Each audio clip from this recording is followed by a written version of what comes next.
Thank you very much for your patience. The meeting will come back to order. City Council meeting will come back to order.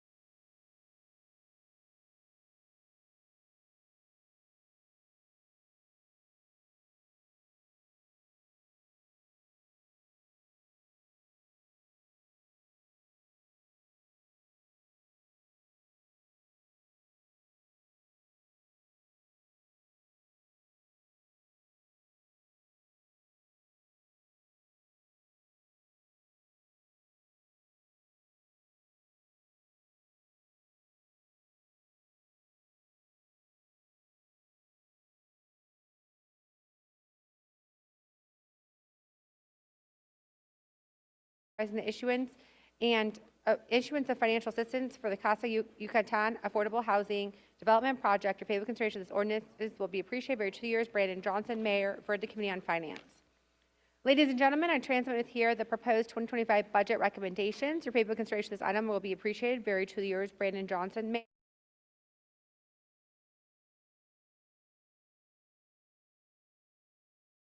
Resolution. Your favorable consideration of this resolution will be appreciated. Very 2 years. Brandon Johnson, Mayor for the Committee on Budget and Government Operations. Ladies and gentlemen, at the request of the Corporation Council, I transmit here the 2025 municipal proposed 2025 budget recommendations. Your favorable consideration of this item will be appreciated. Very 2 years. Brandon Johnson, Mayor for the Committee on Budget and Government Operations. Ladies and gentlemen, at the request of Budget Director, I transmit here with the resolution amending the salary resolution. Your favorable consideration of this resolution will be appreciated. Very 2 years. Brandon Johnson, Mayor for the Committee on Budget and Government Operations.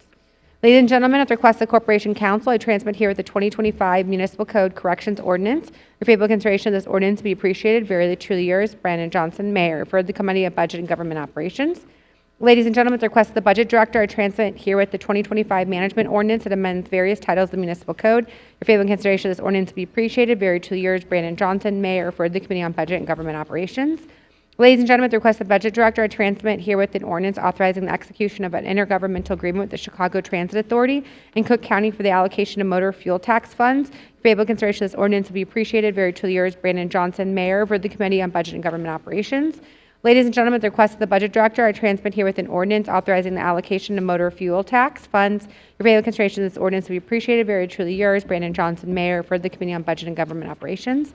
Ladies and gentlemen, at the request of the Commissioner of Planning and Development, I transmit here with an ordinance authorizing the execution of extended service agreement with local initiatives to support cooperation for the Corridor Manager Program. Your favorable consideration of this ordinance will be appreciated. Very 2 years. Brandon Johnson, Mayor for the Committee on Contract Oversight.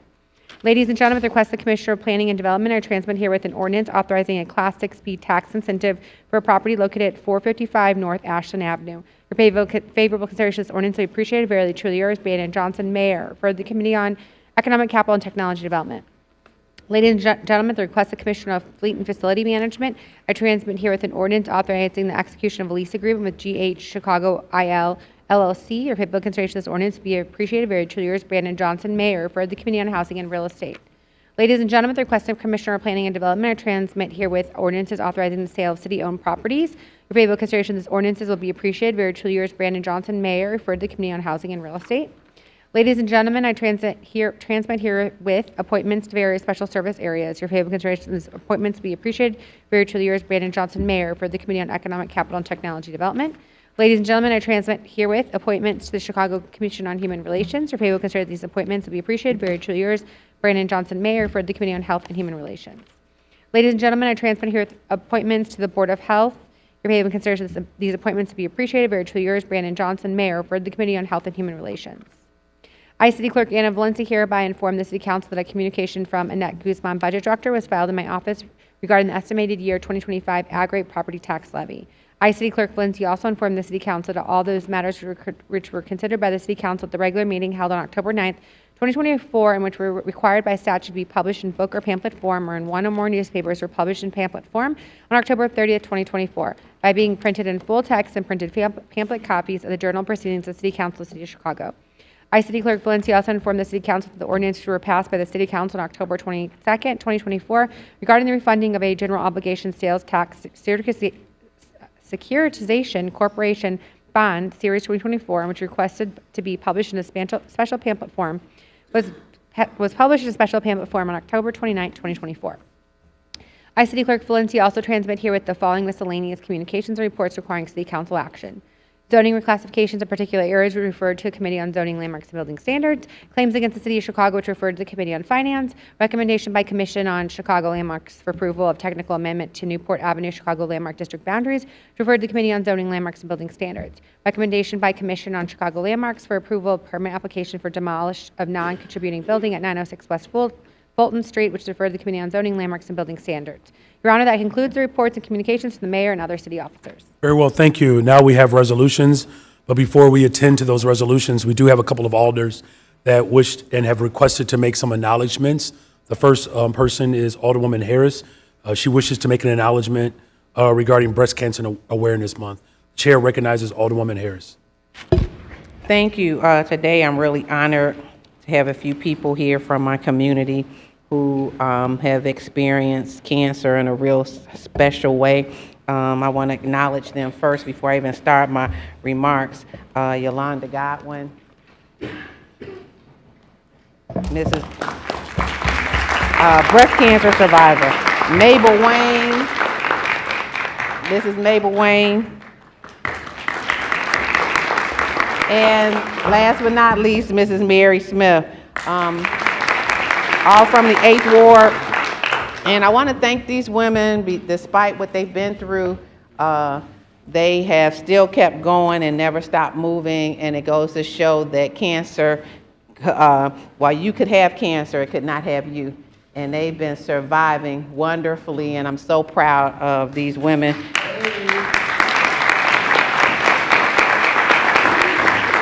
Thank you all so much for being patient and sticking around with us all day long here. So I appreciate you all.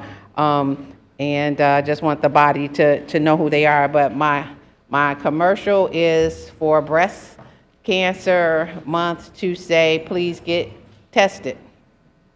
Please get tested. Yolanda Godwin is the reason why I got tested after she went through her journey, and I followed her every day and took her through her journey. I hadn't had a mammogram for 5 years. So in October, after going down through her journey, I decided to have a mammogram. And below, what did they find? Something wonderful. So I got a gift from God. It was called cancer. And it was my gift because it then became a journey for me to tell people about how taking care of your body is so important. That journey took me to surgery and chemo and radiation. But it's so important that you catch it early enough so that you can survive cancer. It doesn't have to be a disease that takes you out. And I'll say that I was a fortunate one, that it had metastasized and had done some really other horrible things inside your body. So I beg you all, to women, to take care of your bodies, get your mammograms. For black women who have dense breasts, they now have these wonderful tests. I implore you to make sure that you use what's freely out there for you so that you could be here to take care of your loved ones, your children, your mothers, your fathers, your sisters, your brothers. And cancer does not have to be a death sentence. So to everybody here who has gone through, and I have several colleagues who have been through breast cancer with me down here at City Hall also, they should tell their story. But I beg women how important it is to get it, so that I'm reiterating myself, I'm gonna repeat myself 1,000 times. You can be here, you can live, you can survive. Catch it early, get it treated, and do exactly what your doctors tell you to do. If you do exactly what your doctors tell you to do, I'm 5 years out now, and so do what your doctors tell you to do.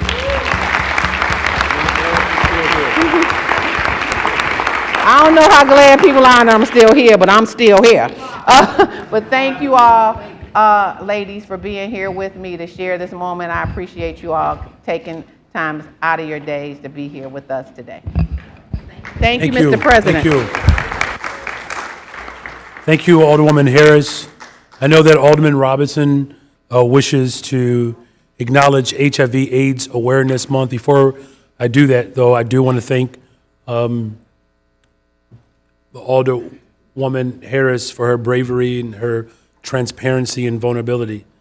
Recognizing October as Breast Cancer Awareness Month is an important part of the overall education, the continual education for our city. Breast cancer is the second leading cause of cancer to women. Over 3 million women across our country have battled and continue to battle this disease.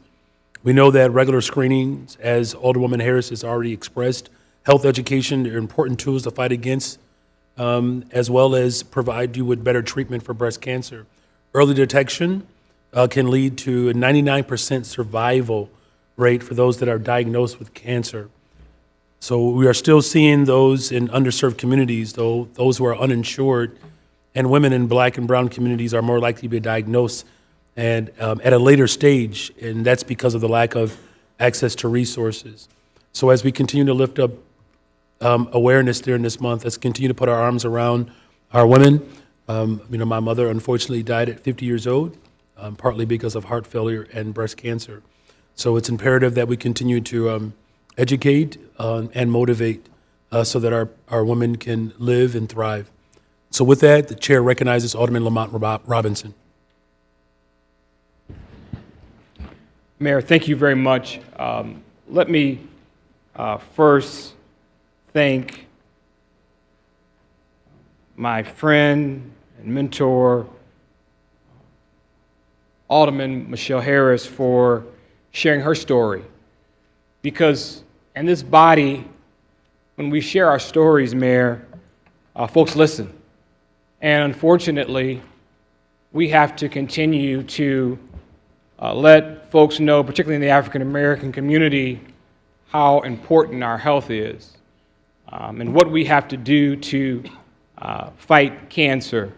And so, Alderman Harris, thank you for your steadfastness on this issue, and hope that our sisters and brothers that are Black and brown hear you and share the information that they've learned today to get tested, which moves me to something that is very dear to my heart, work that I have been fighting for in the Illinois General Assembly and now fighting in the City Council. Rates of HIV are going down. Unfortunately, the African American community still has high rates of HIV infections, particularly with our young folks.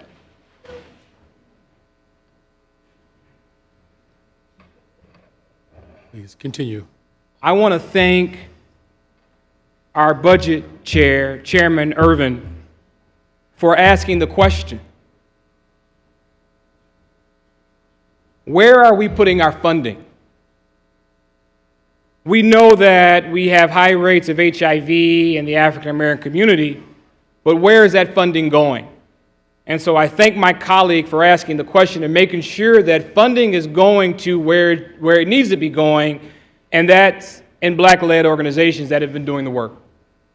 And so, Chairman Irvin, thank you for being an ally. Thank you for raising the question. And thank you for making sure that funding is going to, again, organizations that do the work. As we look at this epidemic, Mr. Mayor, we have to focus in on why we have these causes. There are medications that stop this virus. But if you have lack of housing, if you have a lack of job, then you're not focusing in on your health care. And so as we look at HIV, we have to look at the systemic causes. And so as we prepare to make sure that we usher a budget and the City Council that Chicagoans can be proud of, that we're not kicking the can down the road like previous administrations, Mr. Mayor. We need to make sure that, again, we're not only focusing in on HIV funding, but focusing in on the other issues that are attached. And that, again, is education. That, again, is housing. That, again, is jobs. And so, Mr. Mayor, I thank you for allowing me this opportunity to speak to this issue, and I look forward to working with my colleagues and your budget staff to make sure that we're doing right by the citizens of the city of Chicago. Thank you very much. Thank you very much. And along with, this body, this moment to recognize HIV/AIDS Awareness Month, it's critical because the work to end this disease still continues. Today, there are more than 37 million people who are still living with HIV/AIDS around the world. And this is due to the increase, the increase of educational campaigns and groundbreaking research in medicine has certainly been a way in which we can inform people about the transmission and the prevention of HIV/AIDS, but it does highlight the fact that we need better support and resources. But it is because of awareness campaigns like this, thank you, Alderman Robinson, this awareness that allows us to reach more people, particularly those who are most vulnerable and at risk, so the public in general can continue to fight to put an end to this deadly disease. So we'll continue to work to ensure that those families who need it the most, that this virus can be defeated. So with that, I do wish to continue on with our resolutions. And with that, thank you both. And the chair recognizes Alderman Mitchell. Mr. President, I move for the temporary suspension of the rules for the immediate consideration. Very well here, no objections, so ordered. Of course, with the time moving beyond the sort of the normal allotted time, our resolution for Chicago that we are honoring today, but we won't read through the entire resolution. It's a resolution that is designating the city of Chicago as a Purple Heart City. And Alder Villegas helped bring this item before us today, and Alderman Vegas has asked that he would like to open, or do you prefer to close? All right, he prefers to close. Are there any members of the body that wish to speak to this resolution declaring the city of Chicago a Purple Heart City?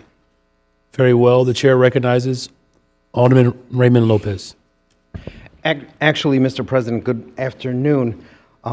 Yes. I would actually request that the clerk spend a few minutes and read the resolution in honor of the gentlemen who have given so much to this country. Very well.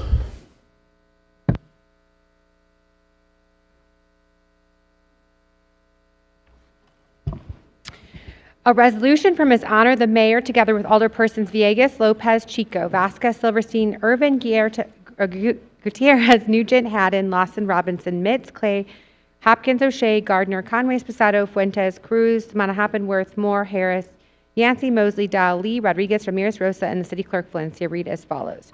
Whereas the Purple Heart Medal was the first American Service Award or decoration made available to the common soldier and is specifically awarded to members of the United States Armed Forces who have been wounded or paid the ultimate sacrifice in combat with a declared enemy of the United States of America.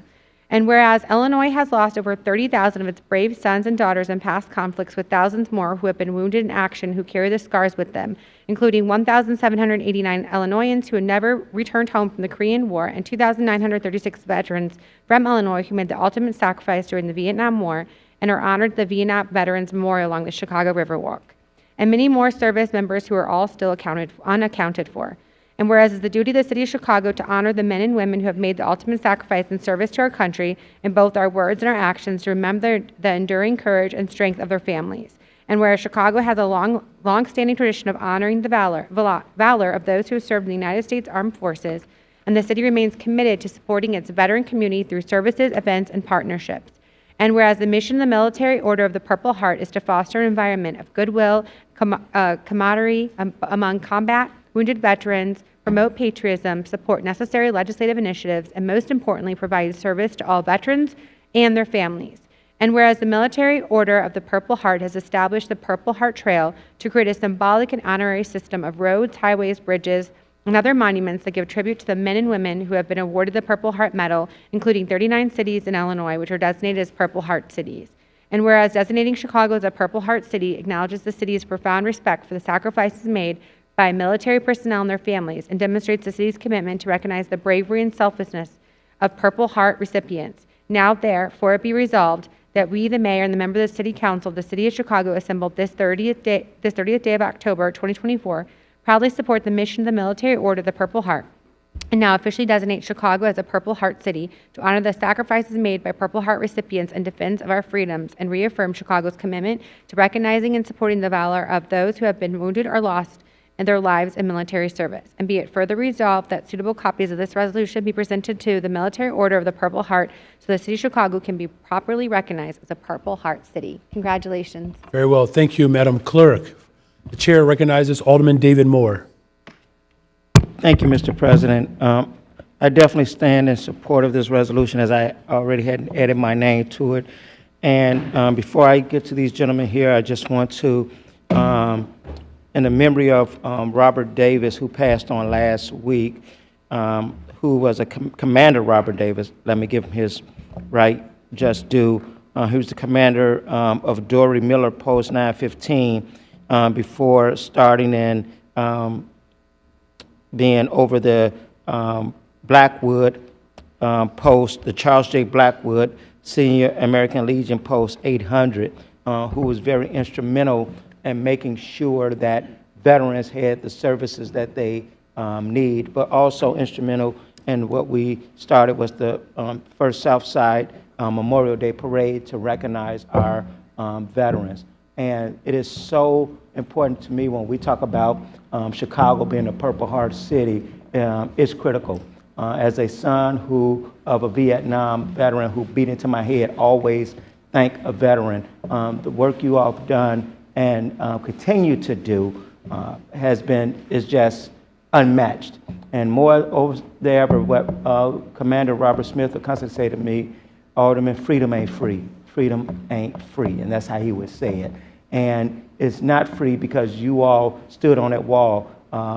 Many gave some, but some gave what? All. And for those ones that gave all, we remember. But for you all who come back here to know what was endured and what you went through, but also what you give back to other veterans who are struggling out there, making sure that they have the services that they need and their families. Sometimes after these veterans are gone is crucial to us. So thank you for your service. Thank you for your commitment. And thank you for standing up on that wall for us. Some who do to this day may not appreciate it as much as others, but I myself, and on behalf of the 17th Ward, we appreciate it. God bless you. Thank you. Chair recognizes Alderwoman Lee.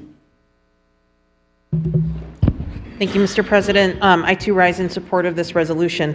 I want to first acknowledge my illustrious predecessor a few ago. Many of you know former Alderman Jim Balser. Please give him a round of applause as he's in the chambers today.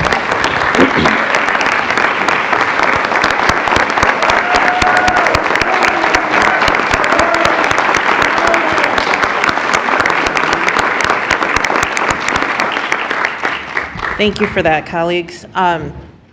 Alderman Balser is a retired Marine. He served as the city's Director of Veterans Affairs before he was then called upon to serve as Alderman of the 11th Ward for more than a decade, close to 2. And he's still serving it today, I can tell you that for sure. He has not stopped for one moment serving those who have served this country. And for that, I'm ever grateful because every day that I get to be with you, Jim, I know that we're doing something positive for the men and women who have served this country. I'm especially honored to stand in support of this resolution designating Chicago as a Purple Heart City because of what that means, the sacrifice that it's meant.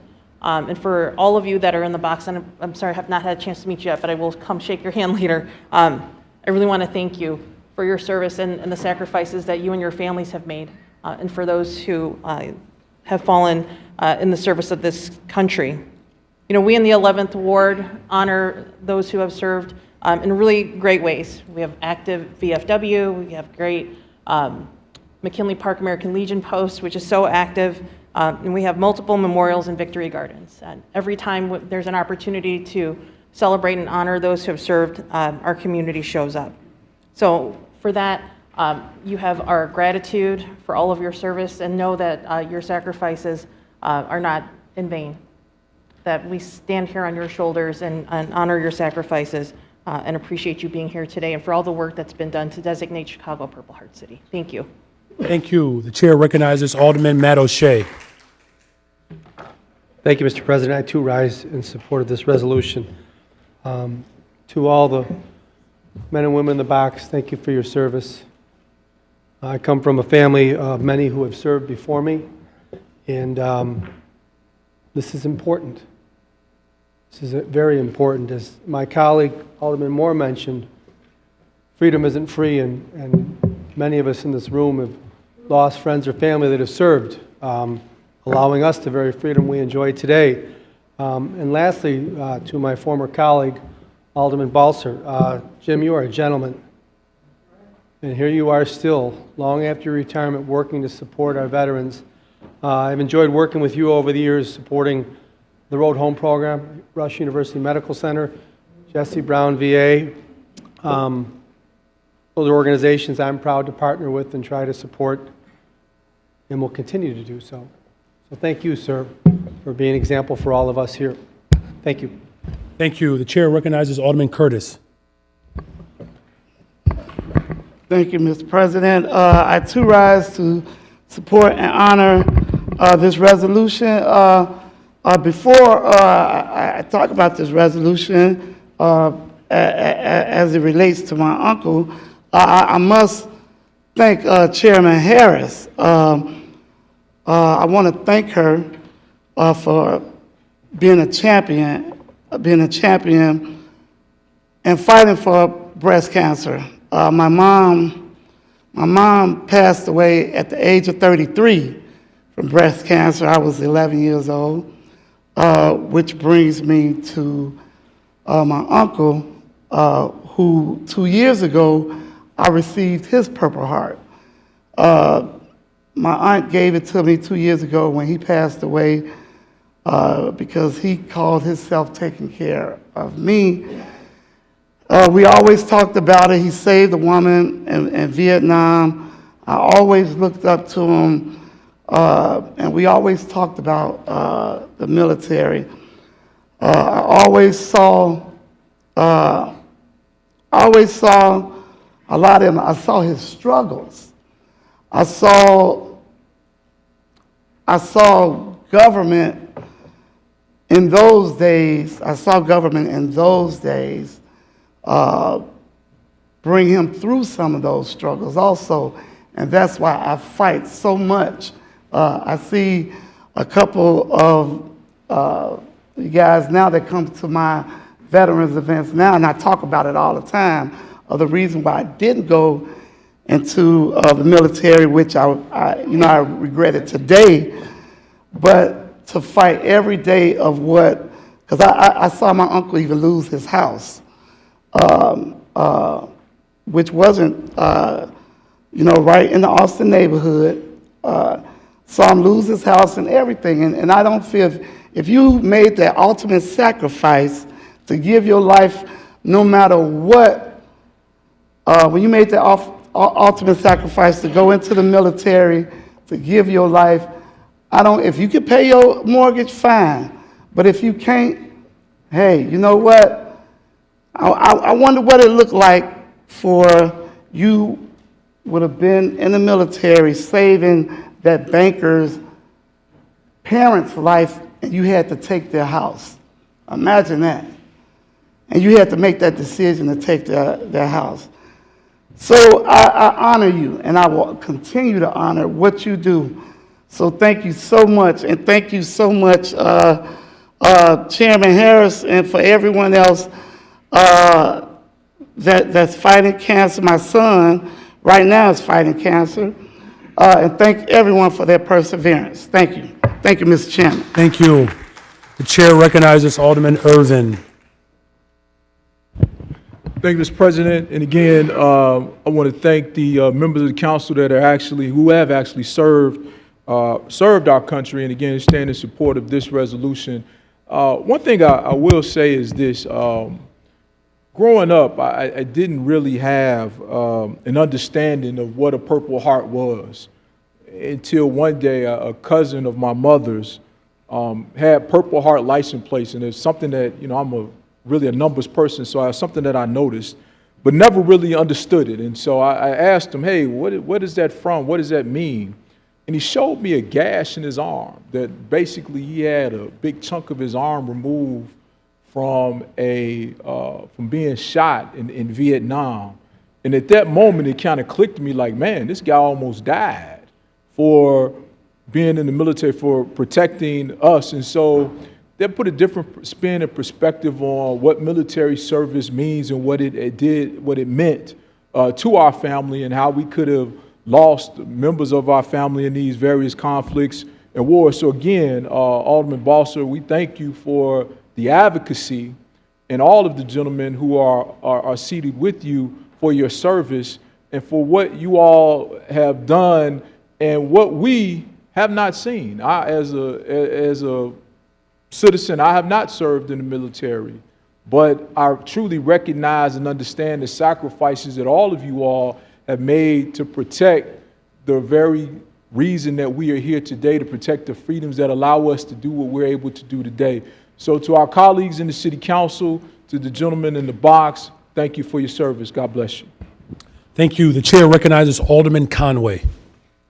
Thank you, Mr. President. Of course, rise to support this. As a fellow veteran and still active reservist, it was great fun and thrilling to swap sea stories and bunker stories with you all this morning. Of course, want to thank you all for everything you've done to defend freedom all over the world. Alderman Balser was great swapping stories this morning. I showed him this bit of scar tissue I have in my elbow from having to crawl into a bunker in Afghanistan, and then he proceeded to tell me in great detail about getting shrapnel pulled out of his back in Vietnam. So significant raise on that, by the way. So I want to thank you all for the sacrifices that you've all made that led to your medal, and certainly appreciate the leadership of Alderman Balser, as well as my two fellow members of the Veterans Caucus, and Alderman Villegas and Alderman Taliaferro, all of whom are proud veterans of the Department of the Navy. Thank you. Thank you. The chair recognizes Alderman Beal. Thank you, Mr. President. I too rise to support this resolution and to thank you all for your service. I come from a military family. I had 3 uncles that served in the war, and my brother is a retired military living in Atlanta currently. So I do know the importance of the sacrifice that you all have made, and we don't take it lightly, and I appreciate it from the bottom of my heart.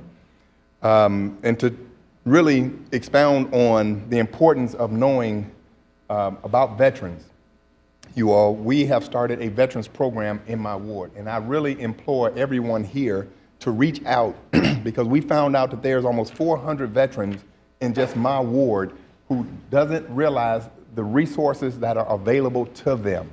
And so we're going door to door, and we're trying to find those 400 veterans just to let them know that there are services that are there and that government is there to help them, and they are not forgotten.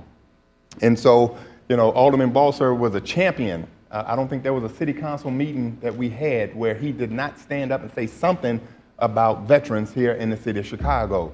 And so we don't have that presence today in this council, but I'm gonna tell you, your presence is still felt. Sitting beside you every day, at city council, making sure you represented those who were not here, but you represented, and you represented well. And so from the bottom of my heart, I just want to appreciate all of you all, but especially you, Alderman Balser, because you're still active today.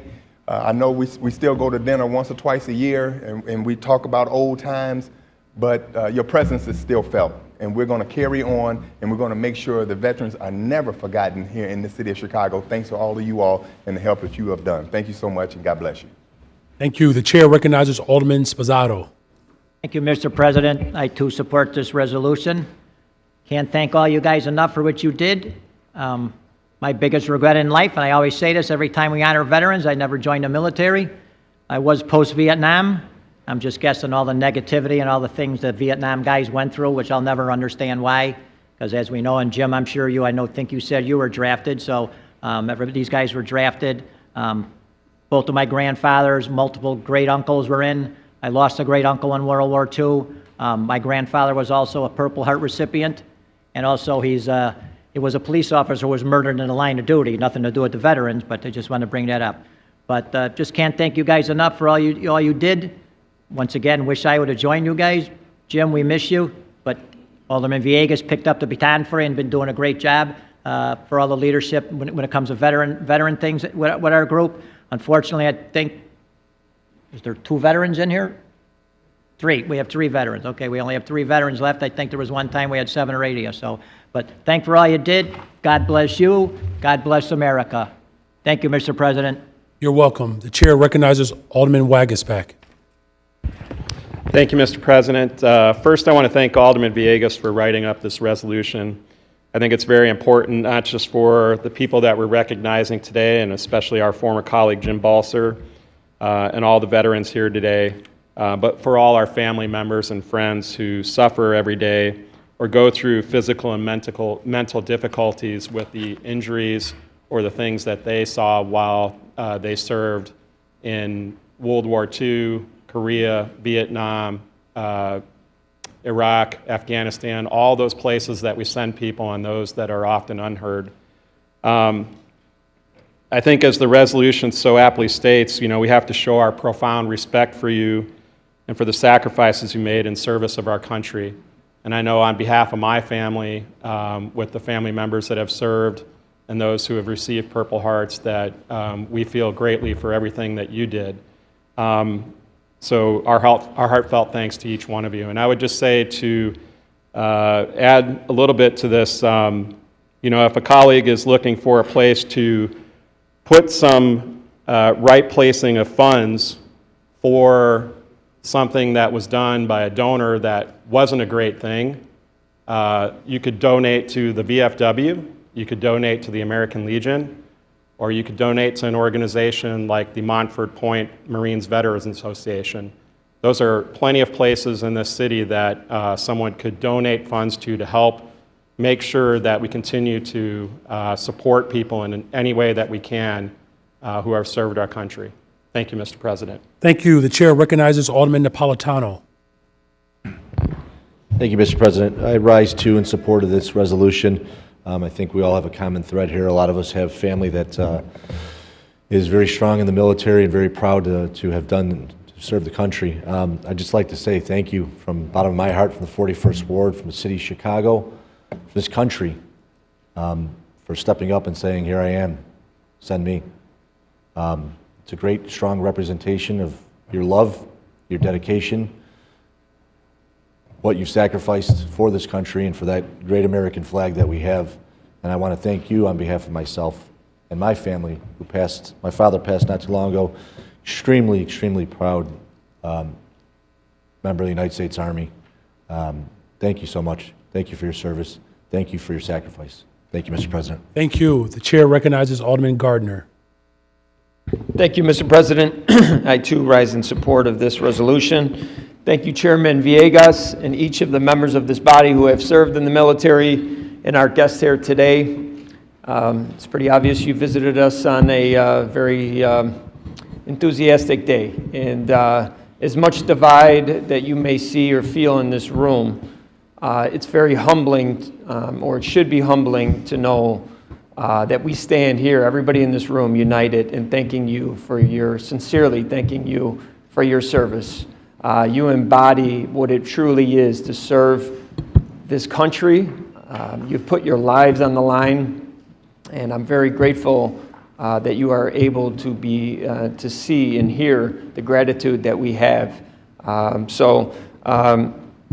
Thank you for all that you do, and Jim, thank you for everything that you continue to do for our veterans. Thank you. Thank you. The chair recognizes Alderman Raymond Lopez. Thank you, Mr. President. I will be brief. I just wish to stand in support. Take it easy, take it easy. But as somebody who's the son, grandson, and great-grandson of Army veterans, and as someone whose great-grandfather received a Purple Heart, I know what it's like to have that burden in your family. Because that is a medal that's not meant to be an honor, but it's a reminder of what you have put forward for the country that you so love, that we so love. So I thank you. I thank Kevin for his dedication through your office, Mr. President, for the Office of Veterans Affairs, for continuously working for our veteran community here and to raise awareness through all our offices. And Mr. President, if I may, whenever the motion is correct timing, give leave of the body so that our former colleague could speak before the council. Thank you. Are there any other alders that wish to speak before Alderman Villegas closes us out? Seeing no other hands, the chair recognizes Alderman Villegas. Thank you, Mr. President. And Alderman Lopez, you beat me to that. That was my last request from the body. Since 2014, every August 7th, our country as a whole has recognized the Purple Heart Day. The day serves as a poignant reminder of the bravery, sacrifice, and selflessness of the men and women who have been wounded or killed in action while serving in the United States.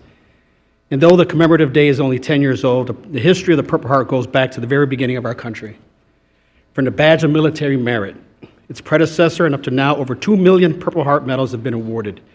320,000 in World War I, 1 million in World War II, including 2,700 Puerto Rican service members, mostly in the 65th Infantry Regiment, also known as the Borinqueneers.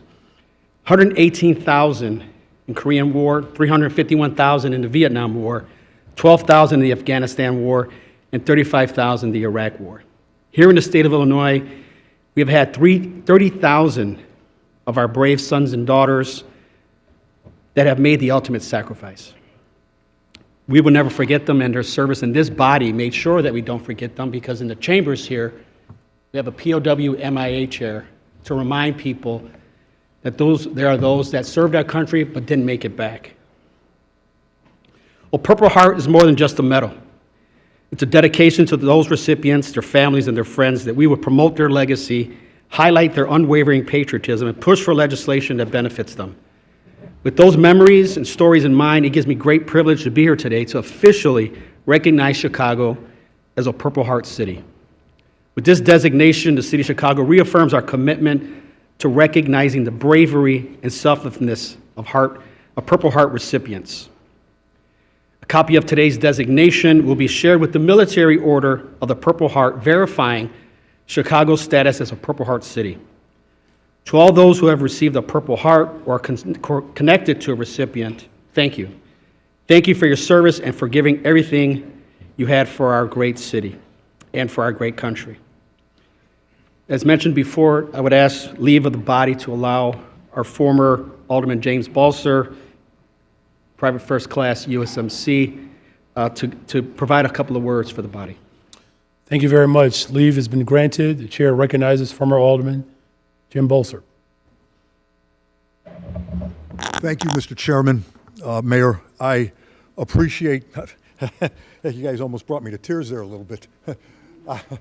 I appreciate everything, and my fellow Purple Heart veterans here, you guys are my friends. A lot of you have known me for a lot of years. We did what was right for the country, and you did. And the one guy at the end, Tomas, Korean War veteran. I want to acknowledge you.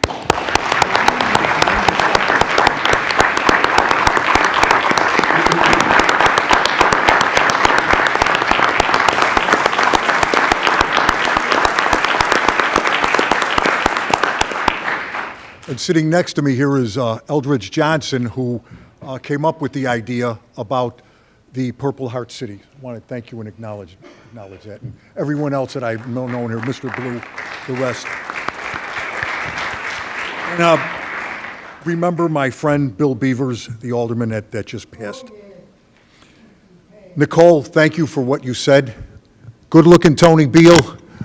Pleasure sitting next to you for 17 years. Me, you, and John. Marty, Matt, Ray, thank everyone. Bill, down there, you're not a Marine, but you're still with the Navy.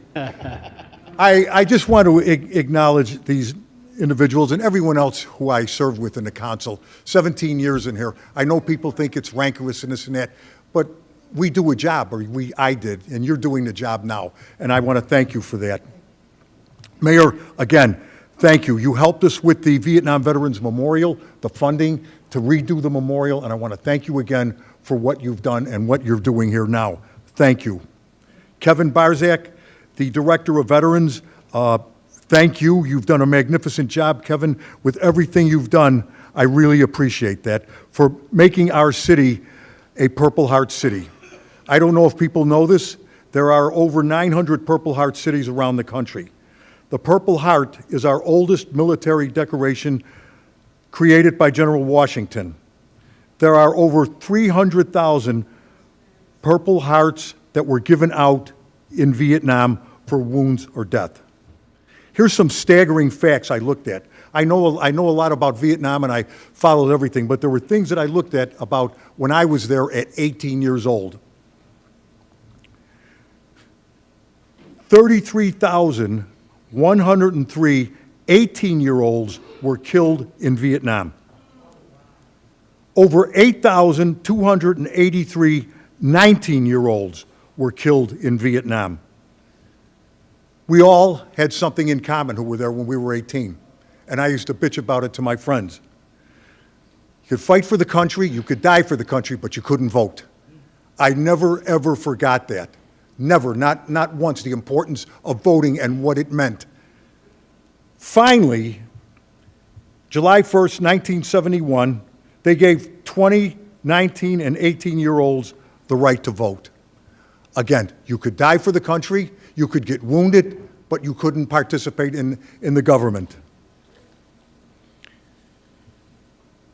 In closing, I just want to say again, thank you for everything you said about us up here and remembering that. And I joked around, was telling him, oh, I got one Purple Heart. I have 3 of them, but one, we were on a truck convoy, and they started mortaring us. And I had to bend down in the truck. We were trying to outrun the mortars. I had to bend down in the truck, and the next thing I know, I went, oh, boy, what happened? I got shrapnel in my rear end and in my shoulder. And my commanding officer had shrapnel in his arms. It was like buckshot. But I never forgot that. For a long time, I never talked about it. I never wanted to say anything about it. You just kept your mouth shut and went about your business in life. I got over that. And just being here with everybody again means a lot to me. And November 11th, the city mayor, am I right, the Veterans Day ceremony at Soldier Field, and I hope I'm right at this time, 11 a.m.? All right, good. I hope to see everybody there. And November 10th, Ray, what's November 10th? Or Gil, what's November 10th? The best day on earth, Marine Corps birthday. Marine Corps birthday. I would have to say that. Everybody, again, thank you for what you've done. And Mayor, thank you for staying here. And the aldermen and women that stayed here, thank you. And the people in the crowd, too. Thank you for everything. And yes, Mr. Blakemore, I would not forget you. I would not forget you. Again, thank you, Mayor. Thank you, Alderman Balser.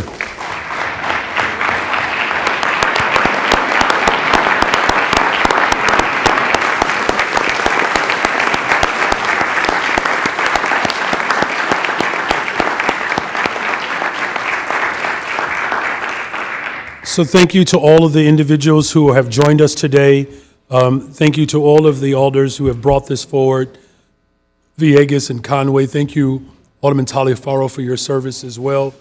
And again, we have Alderman Balser and Eldridge Johnson, a family member that I just discovered today, Charlotte Johnson, his wife. So I got my cousins in the box, Charles Lynn Lauder and Eden Puente, Barry Wright, James Terry Blue, Mark Stroud, Richard Rick Lumen, Maureen Lumen, and Thomas Lozado, and Irma Cornier, which is the daughter of Thomas Lozado. Thank you all for being here. Has been expressed, this Purple Heart Award, of course, is, it's an award that reminds us of the real sacrifice that people make for not just this country, but the globe. Wounded and having lost their lives during combat. Illinois has actually lost over 30,000 service women and men in past conflicts, and thousands more who carry the scars of the combat every single day. Throughout Illinois and Chicago, we honor these women and men for their service and sacrifices, supporting our veterans through services, events, and partnerships. That is why we are very proud to work with the Military Order of the Purple Heart and your efforts to build connections among the wounded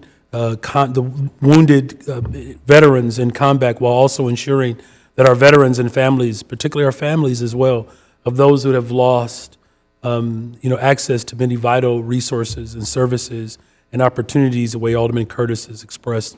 So today we reaffirm our commitment to recognizing and building alongside those who have bravely fought for the freedoms, and we will continue to honor you for making these ultimate sacrifices. So today, we certainly stand in full support the mission of the Military Order of the Purple Heart, as we are now proudly an official designate of Chicago as a Purple Heart city. And so with that, Alderman Mitchell, on a motion to approve the passage of this resolution with a rising vote. Mr. President, I move passage in the omnibus. And let's, in a rising vote, I'm hearing no objections, so ordered. Let's stand with a rising vote. Too quick. Yeah, it's okay. And we can clap too. You're fine. Yes.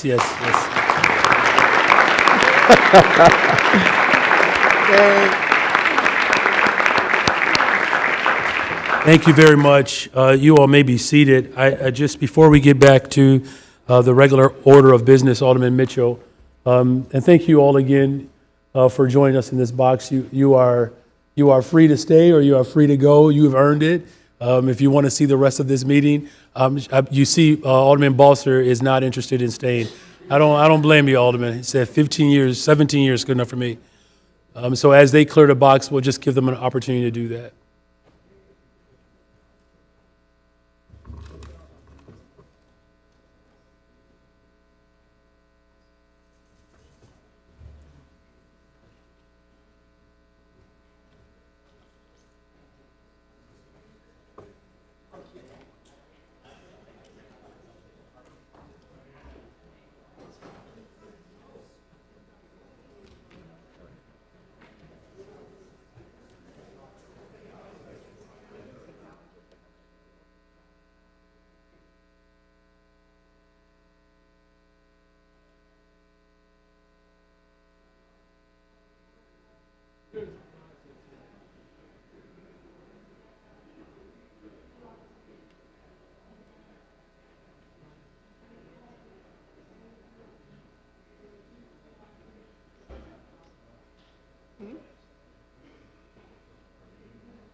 But that was a mayoral resolution, so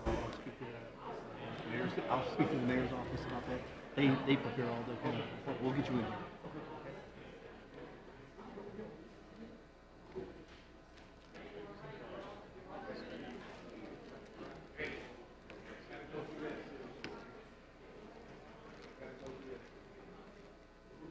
All right, thank you very much. We will, before we return back to our order of business, I do think it's appropriate just to take a moment, if you can just bear with me, if we can just have order in the chamber just for a couple more seconds. All right, thank you. I believe it's important that we just bring up at this moment the recent horrific shooting of a visibly Jewish member of the West Rogers Park Jewish community as he was on his way to synagogue, a place of worship and a place of sanctity. And the members of the Chicago Police Department, the shooter also attempted to harm. And so the shooting of this visibly Jewish member, as well as the shooting of a Chicago Police Department, or at least the attempt to harm, I want to reaffirm our support for the Jewish community and the ultimate condemnation of the anti-Semitism that is moving about in the city of Chicago and around the world. You have, as a community, my commitment, along with the superintendent, that we will bring all of the necessary resources to bear to address this act or acts of violence and to ensure that justice is done to the fullest possible degree as the investigation continues. Let it be a constant reminder of why we have to remain committed and vigilant of protecting our way of freedom. And with that, the chair recognizes Alderman Mitchell. Mr. President, I move that we return to Hearing no regular. objections, so ordered. This is the portion of the meeting for our committee reports. Our first committee chair recognizes the committee woman for the Finance Committee, Finance Chairwoman Dow. Thank you, Mr. President and members of the City Council. Reporting for the City Council's Committee on Finance, which held a committee meeting on October 28, 2024. The following items received a due pass recommendation from the committee. Item number 1 is an ordinance concerning the execution of a redevelopment agreement and issuance of TIF funds for the Heart of Uptown Apartments Rehabilitation Project at 4431 through 41 North Clifton Avenue, 927 West Wilson Avenue, 900 through 902 West Windsor Avenue, 847 through 849 West Sunnyside Avenue, and 4130 North Kenmore Avenue in the 46th Ward in the amount not to exceed $15 million. Mr. President, unless someone wishes to speak on this, I move passage of this item by a roll call vote. Hearing and seeing no hands, members, please use, oh, there are hands. My apologies. All right, the chair recognizes Alderwoman Clay. Thank you so much, Chairman. That would be my hand that you recognize. And I just want to say thank you so much to my colleagues for really supporting this project. The Heart of Uptown is literally what it says in its name. It is deep, affordable housing that has been in my ward for over 50 years. And they have not had sustainable rehabilitation, you all. Imagine living in the same space for 10 or 20 years without having deep investment, and allowing this to happen is really going to re-energize this space. It's going to welcome families into accessible units, and it is also coming from a viable TIF that has done a great job. So I just want to say thank you to everyone for supporting this. Thank you. Alderwoman Clay is urging an aye vote on this item. That's what the chair recognizes Alderman Irvin. Thank you, Mr. President. Would the Alderman yield for questions? Would you yield for questions? Yes. Okay, there's been a yielding for questions.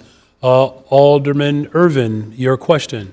You would like for us to support this, ma'am? I would love for you to support this, sir. Thank you very much. I was going to play with you a little bit today, but I'm going to leave it alone. Please. Very well. Congratulations. Thank you. Thank you very much. So it has been moved and seconded by the Alderwoman of the 46th Ward that she is encouraging an aye vote. So members, please use your e-vote application to record your vote at this time.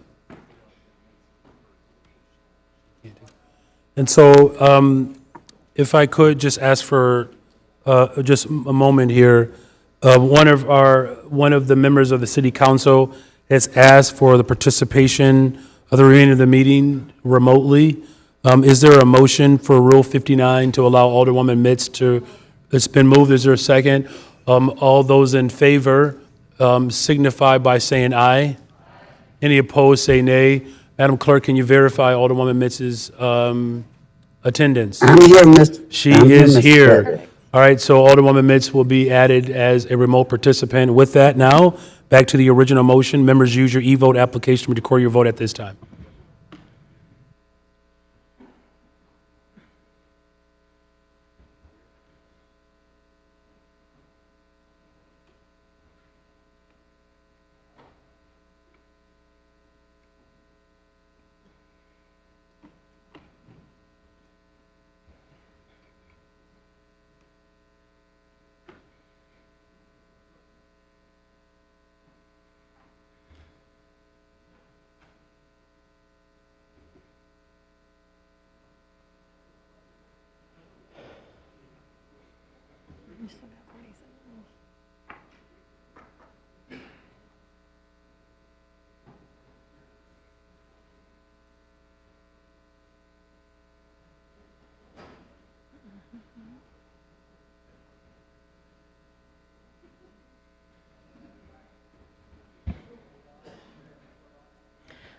Okay, I will now call on those who have not yet cast their vote.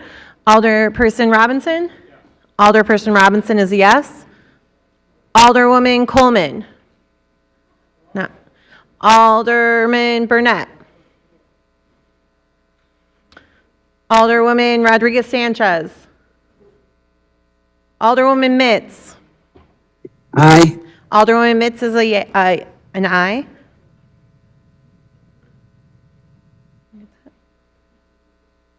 Okay, voting is now closed. Very well, thank you, Madam Clerk. There are 47 yeas, 0 nays. This matter has passed. Congratulations. However, just real quick, on a motion to reconsider, the chair recognizes Alderman Mitchell. I move to reconsider the vote. Anyone in favor of the reconsideration of this vote signify by saying aye. Any opposed, say no. The motion fails. You're all good. Congratulations. All right. Chair recognizes Chairwoman Dow. Thank you, Mr. President. Item number 2 is an ordinance concerning the issuance of tax-exempt housing revenue bonds for the benefit of Lathrop Preservation Phase 1C project in the 32nd Ward in an amount not to exceed $100 million. I move passage of this item by the first most favorable roll call vote of the Committee on Finance report and the associated unsuccessful motion to reconsider. Hearing no objection, so ordered. Item number 3 is an ordinance concerning the authority to enter into and execute an intergovernmental agreement with the Chicago Board of Education for provision of TIF funds for improvements at CVS, or Chicago Vocational Career Academy High School, at 2100 East 87th Street in the 8th Ward in an amount not to exceed $5 million. I move passage of this item by the same motion. Hearing no objection, so ordered. Item number 4 is an ordinance concerning the execution of a redevelopment agreement with an issuance of tax increment financing funds to Revolution Workshop for space improvements at 3410 West Lake Street in the 28th Ward, not to exceed $3,714,519. I move passage of this item by the same motion. Hearing no objection, so ordered. Item number 5 is an ordinance authorizing fee waivers or refund for the Chicago Board of Education and its contractors for buildings and facilities used for public or governmental purposes, with annual reporting of fee waivers to the Office of Budget and Management. I move passage of this item by the same motion, with the exception of Alderman Riley and Alderman Villegas, who wish to be recorded as voting no on this item. Hearing no objection, so ordered. Item number 6A is an order authorizing Corporation Counsel to enter into and execute a settlement order in the case of Ashley Pfeiffer individually and as the supervised administrator of the estate of Joshua Beal and as the mother and next friend of JBJ and JB, minor children, and next of kin of Joshua Beal, versus the City of Chicago, Officer Joseph Treacy, Sergeant Thomas DeRuin, and the estate of Ryan Kinsella in the amount of $225,000. I move passage of this item by the same motion, with the exception of Alderman Lopez, who wishes to be recorded as voting no on this item. Hearing no other objections, so ordered. Item number 6B is an order authorizing Corporation Counsel to enter into and execute a settlement order in the case of Winman Chin versus City of Chicago et al. In the amount of $325,000. I move passage of this item by the same motion with the exception of Alderman Lopez, Moore, Quinn, Beal, Riley, Nugent, and Sposato, who all wish to be recorded as voted no on this item. Alderman Gardner, would you also like to be? Please put me as a no as well. All right, that's the ninth person. Alderman Conway would like to be recorded as a no. All right. Tabarez. Alderwoman Tabarez would also like to be recorded as a no. All right. Hearing no objections despite the division, so ordered. Item number 6C is an order authorizing Corporation Counsel to enter into and execute a settlement order in the case of Morgan Kendall Howard versus City of Chicago and Marcus Q. Smith in the amount of $400,000. I move passage of this item by the same motion with the exception of Alderman Riley, Quinn, Scott, and Cardona, who all wish to be recorded as voting no on this item. Very well. Alderman Sposato. Alderwoman Nugent. I'm sorry, the chair recognizes Alderwoman Nugent. Thank you, Mr. President. I was trying to ensure I was recorded as a no on the Chen case, please. You were. Thank you. I appreciate that. Okay. Would you also like to be added as a no on this one? No, thank you, No, Mr. so President. just Alderman Sposato to be added. Anyone else wish to be added as a no? Alderwoman Tabarez looks like wishes to be added as a no. Minda Napolitano, is that you wish to be no? Very well. All right. Hearing no objections despite the division, so ordered. Item number 60 is an order authorizing Corporation Counsel to enter into and execute a settlement order in the case of Jermaine Harris as independent administrator for the estate of Lee Harris versus Richard Zulli et al. In the amount of $4 million. I move passage of this item by the same motion. Hearing no objections, so ordered. Item number 7 is a communication transmitting reports of cases in which verdicts, judgments, or settlements were entered into for the month of September 2024. This will be placed on file with the clerk. Item number 8 and 9 consist of orders of authorization for the payment of various small claims against the City of Chicago and the denial of payment of various small claims against the City of Chicago. If there are no objections, I move that these be placed in the Hearing passage none, in so the ordered. omnibus. Hearing none, so ordered. Item number 10 is a proposed order authorizing charitable solicitation on the public way tag day permits for Chicago Hopes for Kids for streets around Wrigley Field, November 26, 2024 through November 30th, 2024. These will be placed on file with the clerk. Mr. President, this concludes my report. Thank from you, the Madam Committee on Chair. Finance. Very well. Thank you again, Madam Chair. Now for the Committee on Economic Capital and Technology Development, the chair recognizes Chairman Villegas. Thank you, Mr. President. Members of the City Council reporting for the Committee on Economic Capital and Technology Development, which met on Tuesday, October 29th. The committee held a meeting and recommends passage of the following items. Item 1 on the report is reappointment to a special service area. The reappointment of Juliana Montebello Roman to SSA number 17, the Central Lakeview Commission. I move for passage of this reappointment by the first favorable roll call vote of the Committee on Finance and the associated unsuccessful motion to reconsider. Hearing no objection, so ordered. Items 2 through 9 on the report are a series of ordinances regarding the scope of services, budget, tax levy, and service provider agreements in the following SSA districts.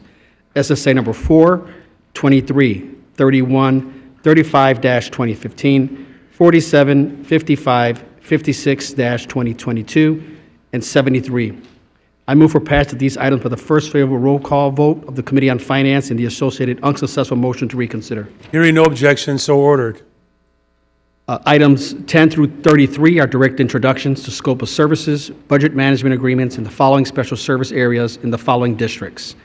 SSA number 2, 3, 5, 7, 8, 10, 13, 16, 18, 22, 26, 28-2014, 29-2014, 34, 38, 39, 42, 45, 59-2022, 61-2023, 62, 69, 79, and 80.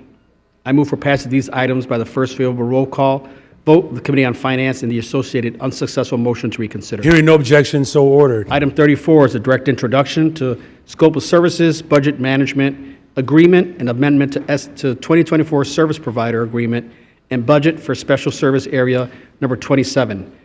I move for passage of this item by the same first favorable roll call vote of the Committee on Finance and the associated unsuccessful motion to reconsider. Hearing no objection, so ordered. Items 35 through 38 are direct introductions to the establishments of special service areas, approval of the 2025 budget, and imposition of the 2024 tax rate and levy in the following SSA districts. SSA number 32-2024, 76-2024, 81, and 82. I move for passage of these items by the first favorable roll call vote of the Committee on Finance and the associated unsuccessful motion to reconsider. Hearing no objection, so ordered. Items 39 through 41 are a series of tax incentive ordinances. Item 39 is an ordinance on a Class 8 micro property tax incentive for former U.S. Steel Mill located in 7th and 10th wards and amendments of Municipal Code Chapter 2-8 and 2-45 to waive various fees for Class 8 micro projects. Item 40, ordinance to support a Class 6B tax incentive for the property at 4655 West Arlington Street. Item 41, an ordinance to support Class C tax incentive for property at various addresses for HSG Belmont Clark LLC. I move for passage of these items by the first favorable roll call vote of the Committee on Finance and the associated unsuccessful motion to reconsider. Hearing no objection, so ordered. Thank you, Mr. President. That concludes my report. Thank you, Mr. Chair. For our Committee on Housing and Real Estate, Chair recognizes Chair Sixto Lopez.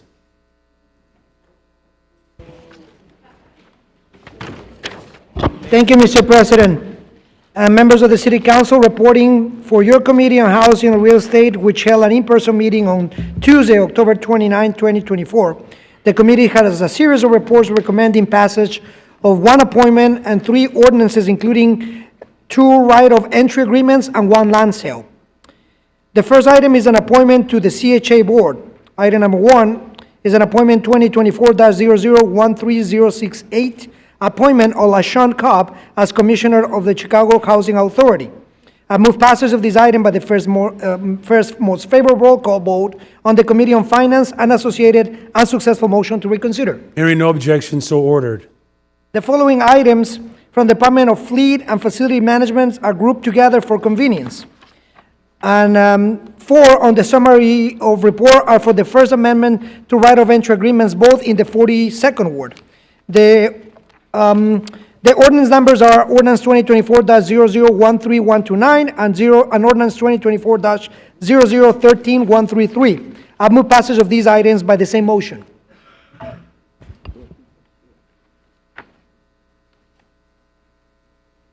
Make your motion again. Yes. The following items from the Department of Fleet and Facilities Management are grouped together for convenience. Item 3 and 4 on the summary of report are for the First Amendment to right-of-entry agreements, both in the 42nd Ward. The ordinances are ordinance 2024-0013-129 and ordinance 2024-0013-133. I move passage of these 2 items by the same motion. Hearing no objection, so ordered. The last item is from the Department of Planning and Development, ordinance 2024-0013-106, for the sale of city-owned property for use of garden space in the 16th Ward. I move passage of these items by the same motion. Hearing no objection, so ordered. Mr. President, this concludes my report. Thank you, Mr. Chair. The Committee on Pedestrian and Traffic Safety, the Chair recognizes Chairperson Espada.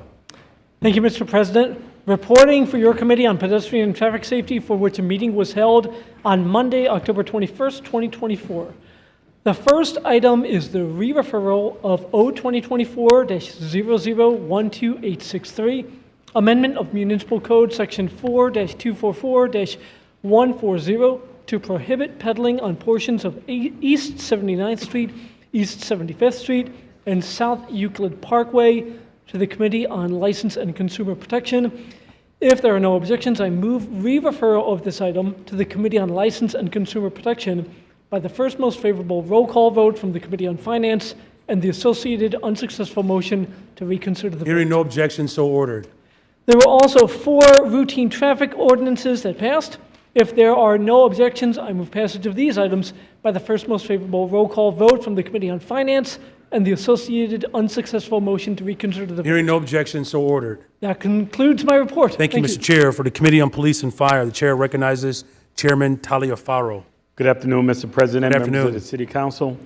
Reporting for your Committee on Police and Fire, for which a meeting was held on October 25th, 2024. There was one item before the committee for which the committee recommends do pass.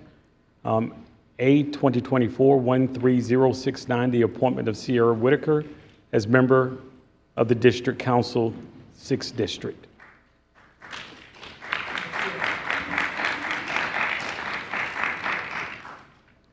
If there are no objections, Your Honor, Mr. President, I move the passage of this item by the first most favorable roll call vote in the Committee on Finance and the associated unsuccessful motion to reconsider. Hearing no objection, so ordered. That concludes my report. Thank you, Mr. Chair. For the Committee on Public Safety, Chair recognizes Chairman Hopkins. Thank you, Mr. President. Reporting for your Committee on Public Safety, which held a meeting pursuant to notice October 23rd. Your committee recommends passage of the following item, Resolution number 8960, calling for hearings on missing women in the city of Chicago. If no one wishes to speak, I move passage of this item by the first favorable roll call of the Committee on Finance and associated unsuccessful motion to reconsider. Seeing no hands, hearing no objection, so ordered. Thank you. Thank you. That completes your committee report. For the Committee on, thank you, Mr. Chair, the Committee on Special Events, Cultural Affairs, and Recreation, the Chair recognizes Chairman Sposato. Reporting for a Committee on Special Events, Cultural Affairs, and Recreation, also known as the Happy Committee, which held a meeting on Friday, October 25th, 2024. The committee recommends passage of the following items. A 2024-0012-406, appointment of Sharon Bush as Commissioner of the Chicago Park District. I move passage of this item by the first favorable roll call of the Committee on Finance and associated unsuccessful motion to reconsider. Hearing no objection, so ordered. O 2024-0012-491, expenditure of open space impact fees for improvements at LaSalle 2 Elementary School Turf Field 11488 North Honore Avenue. I move passage of this item by the first favorable roll call vote on the Committee of Finance and the associated unsuccessful motion to reconsider. Hearing no objection, so ordered. O 2024-0012-495, expenditure of open space impact fee funds to neighbor space for development of Winsley Parkway Community Garden and east side of Ravenswood Avenue from Lawrence to Ainsley. I move passage of this item by the first favorable roll call vote of the Committee on Finance and the associated unsuccessful motion to reconsider. Hearing no objection, so ordered. O 2024-0013-124, expenditure of open space impact fee funds improvements for Girthy Elementary, I think I'm saying it right, I hope I am, school athletic and recreational facilities at 2236 North Rockwell. I move passage of this item by the first favorable roll call vote on the Committee of Finance and the associated unsuccessful motion to reconsider. Hearing no objection, so ordered. O 2024-0013-125, expenditure of open space impact fee funds to neighbor space for installation of permanent infrastructure and community open space and garden at 947 West Cullerton Street. I move passage of this item by the first favorable roll call vote on the Committee of Finance and the associated unsuccessful motion. Hearing no objection, so ordered. Thank you, Mr. President. That concludes my report. Thank you, Mr. Chair. Committee on Transportation and Public Way, Chair recognizes Chairman Mitchell. Mr. President and members of the City Council, reporting for your Committee on Transportation and Public Way, which held a meeting on October 28, 2024. The following items passed by the majority of the members present. Page 2, Item 1, a mayoral ordinance for the appointment of Dennis J. Mondero as member of the RTA Board of Directors. Appointment 2024-0013-539. Page 2, Item 2, a mayoral appointment a mayoral ordinance for the appointment of Jerickson Medina as member of the RTA Board of Directors. Appointment 2024-0013-538. Page 2, Item 3, a mayoral ordinance for the appointment of Natasha E. Jenkins as member of the RTA Board of Directors, appointment 2024-0013-535. Page 2, item 4, is a mayoral ordinance for the appointment of Nora K. Ryan as member of the RTA Board of Directors, or appointment 2024-0013-540. Page 2, item 5, a mayoral ordinance for the appointment of Thomas G. Koterick as a member of the RTA Board of Directors, appointment 2024-0013-536. Pages 3 and 4 include 15 ordinances for miscellaneous items introduced by the local aldermen from wards 3, 20, 23, 25, 26, 28, 35, 36, and 42. Page 5, item 1, a resolution congratulating the CTA on their DNC operations, Resolution 2024-0013-147. Page 6 includes item ordinance 2024-00-11197, a vacation ordinance for a property located in the 27th Ward. With regards to the RTA appointment of Thomas Koterick, I've been made aware that the letter that passed in committee contained a scrivener's error, namely an expiration date of the July 1st instead of May 14th.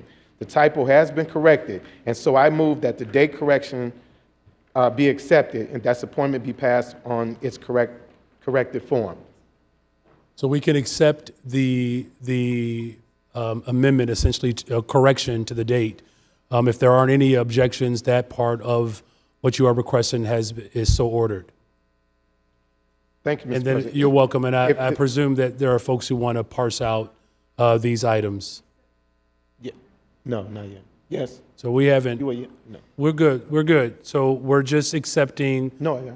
We're just accepting the correction of the actual time of the appointment, but there has been no motions for any of those specific appointments or those items to be passed with the most favorable roll call and the subsequent unsuccessful motion to reconsider its failure. But I would imagine that there are individuals that wish to parse out these items. So how about we do this? Let's go back to those initial appointments, make your motion of those appointments for the RTA, and then we'll open it up for anyone who wishes to vote not in the affirmative, or anyone who wishes to speak to that. So make your motion, Chairman, for the first 5 items, page 2, I believe. Okay. On the first 5 items, if there are no objections, I move passage of these items by the first most favorable roll call vote on Committee on Finance and unsuccessful motion to reconsider. Very well. The chair recognizes Alderman Wagisback. Thank you, Mr. President. I was just going to ask if you were going to separate those votes, but I just want to say there were some excellent appointees to this RTA board that we had good discussion with during the committee meeting, and some of them provided excellent responses that I think are really big change from what we originally saw, and I just want to commend you for those appointees. However, I would like to be recorded as voting no on item SA 2024-001-3538 for Medina as member of the RTA board. Thank you. Very well, thank you. Are there any other, the chair recognizes Alderman David Moore.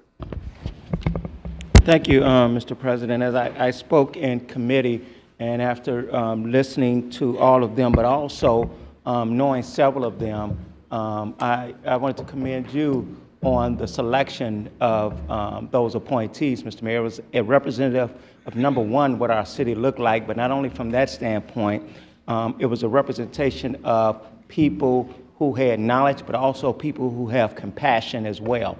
And I was more than happy to support that group of appointees to the RTA board. I stressed in the committee, as you look at that, continue to use that as a, if you will, benchmark to what we really need in this city in terms of, you know, the right type of people that we need in these spaces. And so with that, I really wish my colleagues, you know, support this whole slate. I think there are people who are going to have some independent voices, as well as try to do what's best for our constituents who ride, the CTA, PACE, and Metro. So thank you so much for those appointments, and I want to commend you on it.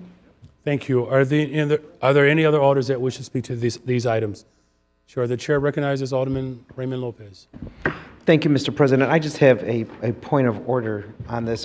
Is the motion to vote on all 5 together? That is correct, with the ability to vote no on any one of those 5 items, of which Alderman Wagispack has already expressed his interest. So, Mr. President, I think there's only one individual that I think people are trying to vote no on. So perhaps we should divide the question so that the 4 are voted in unison and the one. I appreciate the logistical dynamics that you're wishing to solve, but I trust that our clerk's department can make that delineation. We can still take all of them up at once and still make the delineation where people wish to. Then, Mr. President, there's no such thing as letting the clerk delineate. Then I move to divide the question so that the appointment of Jaraxin Medina is separated from the other four.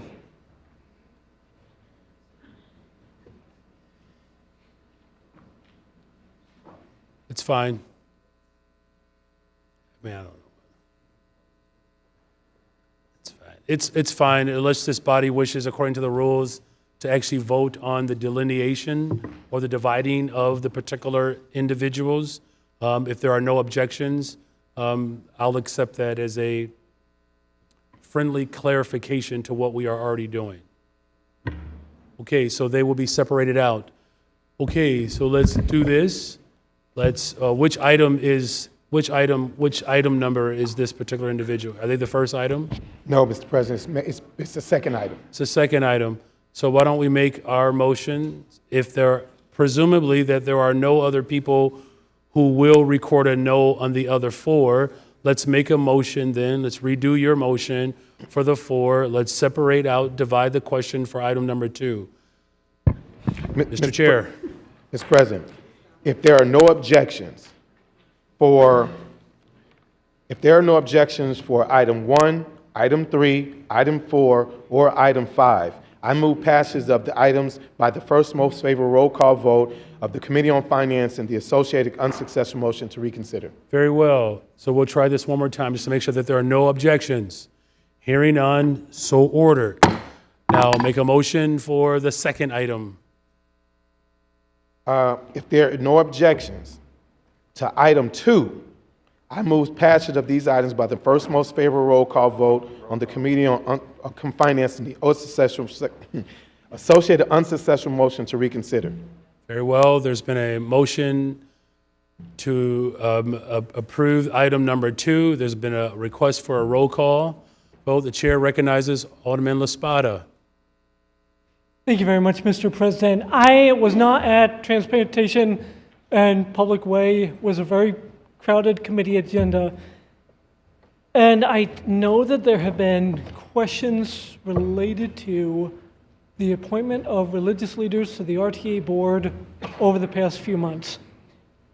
I have raised some of those questions, and I will say today, I do not have questions or concerns related to what Reverend Medina brings to this board. And I say this as someone who has known him throughout my tenure in office.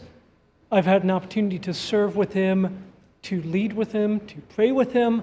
And I would say, like, I understand some of the comments that he made in committee, but I do believe that he brings traits and values that we could say are underrepresented at times on the RTA board.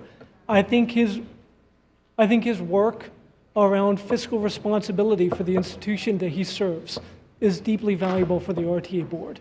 I think the work I've seen him do around community engagement, genuine community engagement, is deeply valuable for the RTA board. And I'm glad to support him today. I'll say however the vote goes, should he end up serving, I will personally commit to using my relationship with Mr. Medina to communicate the first words, concerns, and needs where public transit is concerned. Thank you, Mr. Very well. President. Thank you. Are there any other alders that wish to speak to this item? The roll call vote has been requested. Members of the City Council, please use your e-vote application to cast your vote at this time.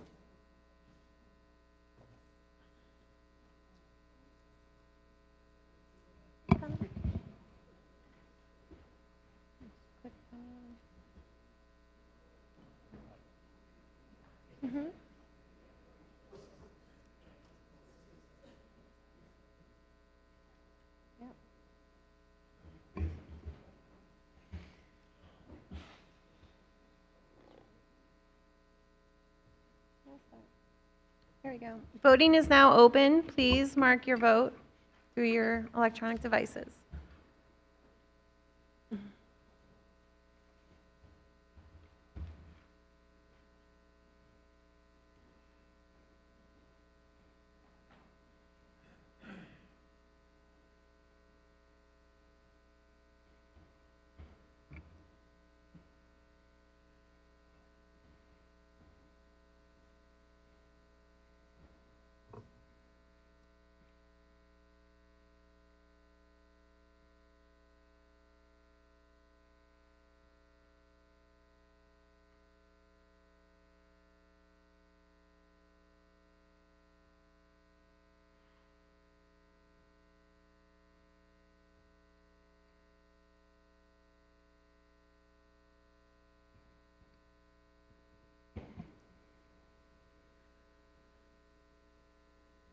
Okay, I will now call on those who have not yet cast their vote. Alderperson Robinson.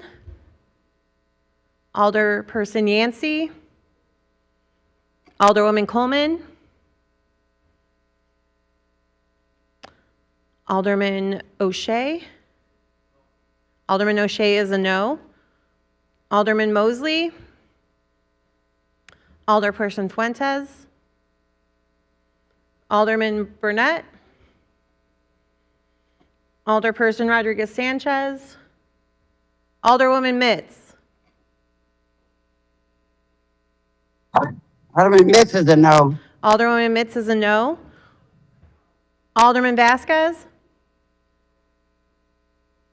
Sorry, Alderman Vasquez is a no. Okay. Everyone has voted who is in chambers. Voting is now closed. There are 18 yeas, 25 nays. This motion fails. Chair recognizes Alderman Mitchell. Just you move on to the next item, please.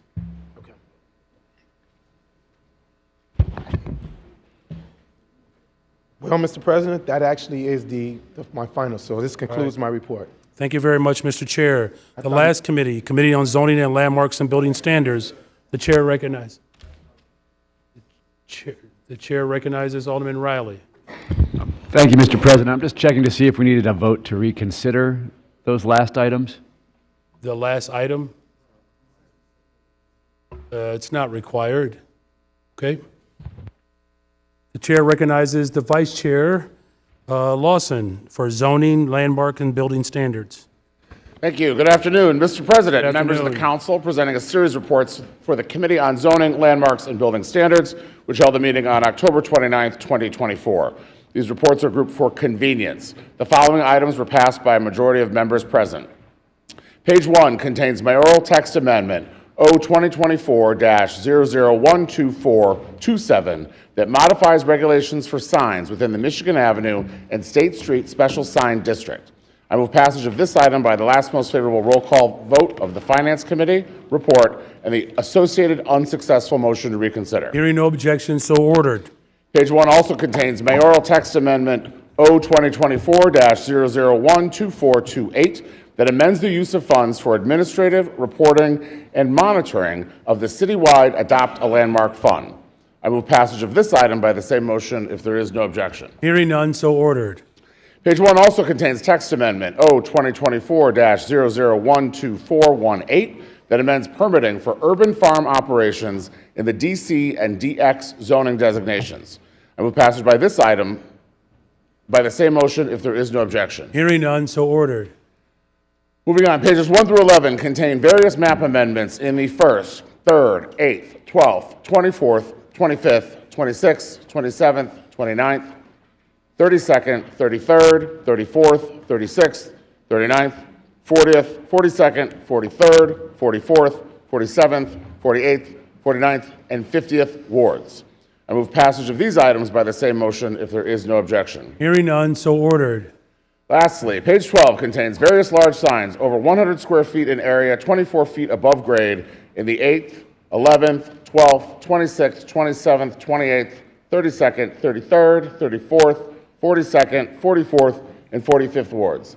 I move passage of these items by the same motion if there is no objection. No objections, hearing none, so ordered. Thank you, Mr. President. That concludes my Thank you, report. Mr. Vice Chair. For the agreed-upon calendar, Chair recognizes, for the agreed-upon calendar, the Chair recognizes Alderwoman Harris.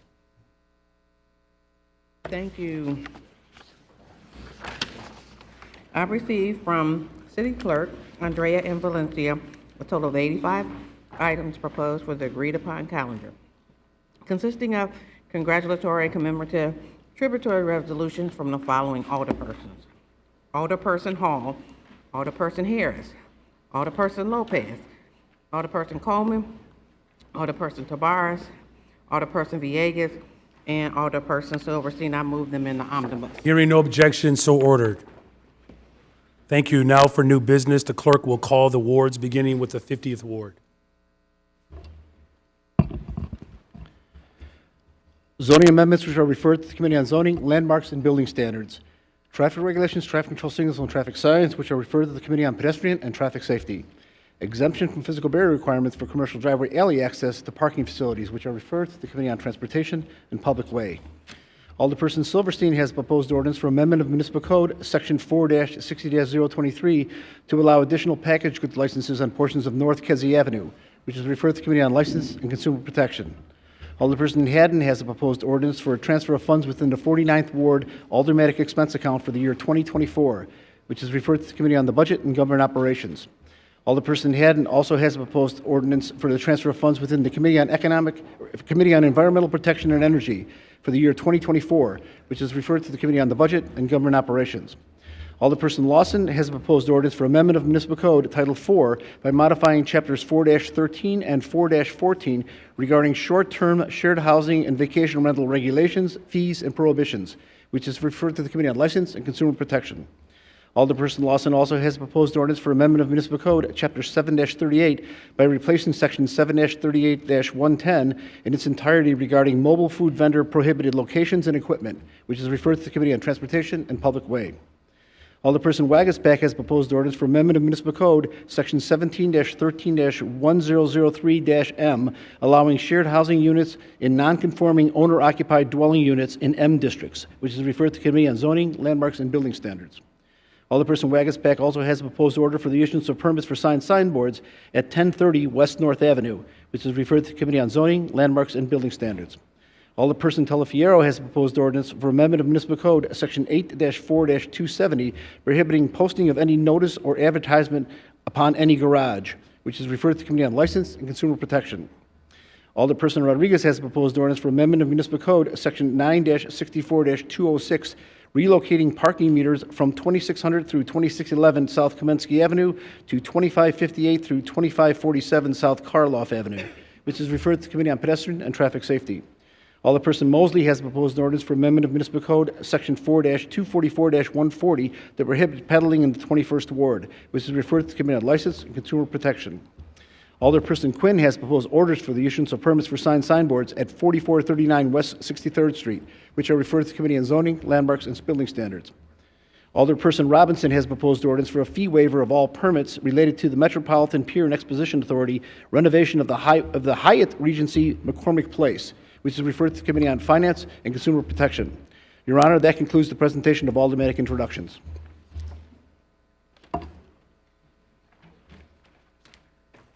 Thank you very much. The approval of the journal, Alderman Mitchell. I'm not aware of any corrections to the journal from the October 9, 2024 meeting and move it be approved. Hearing no objection, so ordered. For unfinished business, Alderman Mitchell. I'm not aware of any unfinished business. Thank you very much. Now for miscellaneous business, Alderman Mitchell. I am aware of one piece of miscellaneous business. It is the budget resolution, and it was filed by Chairman Irvin. I defer to him. Very well. The chair recognizes Chairman Irvin. Thank you, Mr. President. I provided the clerk with the proposed resolution provided for publication and setting the date and time of the necessary hearing on the budget, and ask the resolution be read. Thank you. Mr. Clerk, please read the resolution. Whereas, Mayor Brandon Johnson, on October 30th, 2024, submitted to the City Council the executive budget of the City of Chicago for the fiscal year beginning January 1, 2025, and ending December 31, 2025. And whereas it is provided by law that at least one public hearing shall be held by the corporate authorities on the budget document not less than 1 week after publication thereof, in such manner as the corporate authorities may determine, and prior to final action thereon. And whereas it is further provided by law that notice of such hearing shall be given by publication in a newspaper having general circulation in the City of Chicago not less than 1 week prior to the time of such hearing.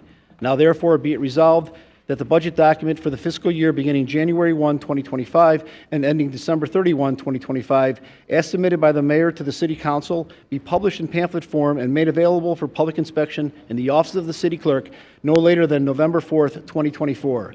And be it further resolved that the public hearing on said budget document be held by the City Council at 11:30 a.m. on December 2nd, 2024, in the City Council chamber in City Hall, and the City Clerk is hereby directed to cause a notice of such hearing to be published in a newspaper having general circulation in the City of Chicago at least 1 week prior to the time of such public hearing. Thank you very much, Mr. Clerk. Chairman Irvin. Mr. President, I move for the temporary suspension of the rules for the immediate consideration of the resolution. Hearing no objections, so ordered. I Chairman now Irvin. move to adopt this resolution by voice vote. Very well. All those in favor signify by saying aye. Aye. Any opposed, say no. The ayes have it. This resolution is passed. Alderman Mitchell on the motion to reconsider. Move to reconsider the vote. All those in favor of the motion to reconsider signify by saying aye. All those opposed say no. This motion fails. Chairman Irvin. Thank you. Budget hearing schedule is available. I have had passed out along with the resolution for hearings which shall begin on November 6th at noon, 12 noon, here in the council chamber. That day, we will provide a lunch. It will be an Asian-infused soul food brunch. And so we will see each and every one of you on the 6th. Bright-eyed and bushy-tailed. We will provide the orange juice. You can choose to bring champagne or vodka. So welcome to 2025 budget season. I now move we return to the regular order of business. Hearing no objection, so ordered. Alderman Mitchell. Except for the ordinance setting the date and time of the next meeting, I'm not aware of any further miscellaneous business. Very well. For the date and time of the next meeting, Alderman Mitchell. I've handed up an ordinance to the clerk stating the date and the time for the next meeting. Be it ordained by the City Council of the City of Chicago, Section 1, that the next regular meeting of the City Council of the City of Chicago shall be held on Monday, December 2nd, 2024, beginning at 10 o'clock a.m. in the council chambers on the second floor in City Hall, 121 North LaSalle Street, Chicago, Illinois. Section 2, this ordinance shall take effect and be enforced from and after its passage. Very well. Before we move for the passage of this in the omnibus, I do wish to recognize Alderwoman Harris, who wishes to speak to I guess an exciting, but perhaps maybe sad day? A sad day. Levator Parnell, who has been here forever, has decided to retire. And so just want to thank him for his years of... Levator, are you in here? He's retiring. Today is his last, tomorrow is his last day, y'all. And so, Levator. Woo!